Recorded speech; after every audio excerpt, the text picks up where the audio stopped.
The UK's been supplying Ukraine with electronic warfare equipment since 2014, much of it kit that was about to leave service with the British military. With the fighting moving east and intensifying, London is sending more, and with it will be GPS jammers, counter-battery radar systems and night vision equipment.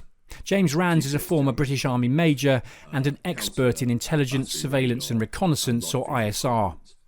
Counter-battery radar, it's difficult the way it's phrased to decide whether they're trying to send out or work out if they're trying to send out one really effective system like Cobra or Mamba, or and we think this is more likely, smaller systems like the lightweight counter mortar radar or the MSTAR radar that was in use with artillery forward observation officers and mortar platoons. The UK has quite a lot of those, hundreds of MSTAR systems, and they would provide quite wide area coverage. They could be allocated to individual units, and they're relatively simple in terms of training burden.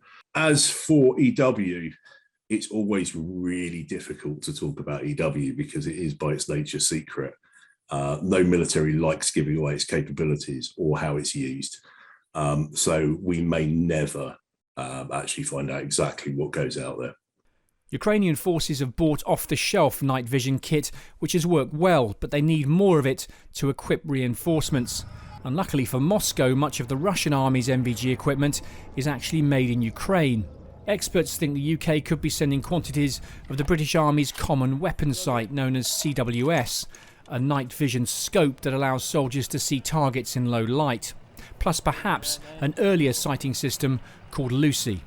The advantage of that is it's quite simple kit, it's battle proven, there's lots of it available freely, and it doesn't take much of a training burden. And when it comes to night vision equipment, some old kit is a lot better than nothing. So it gives a real edge over the Russians, who have never really invested in night vision equipment. Special Forces and I suspect VDV have quite a lot, but it's only the most recent of armoured vehicles that are even fitted with it. So it's always been a disadvantage to them. Electronic warfare, or EW, controlling the electromagnetic spectrum, is now a key part of modern warfare, intercepting and degrading the enemy's networks using ground-based systems or specialist aircraft like the F-18 Growler, which the US Air Force has deployed to Poland.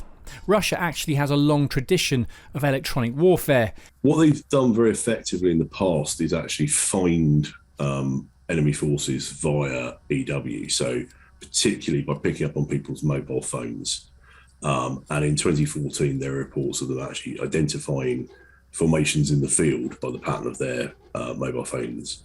So the Ukrainians have reacted by not taking mobile phones with them into fort positions. What they can also do is jam radio frequencies so that people can't communicate, or come up on them or on the local phone network to send out messages so they can do the psychological warfare piece.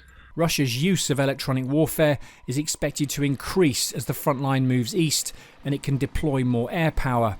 The bitter ground battle likely to be matched by an equally fierce but invisible electronic fight. Simon Newton, Forces News. If you enjoyed this video, don't forget to like and subscribe.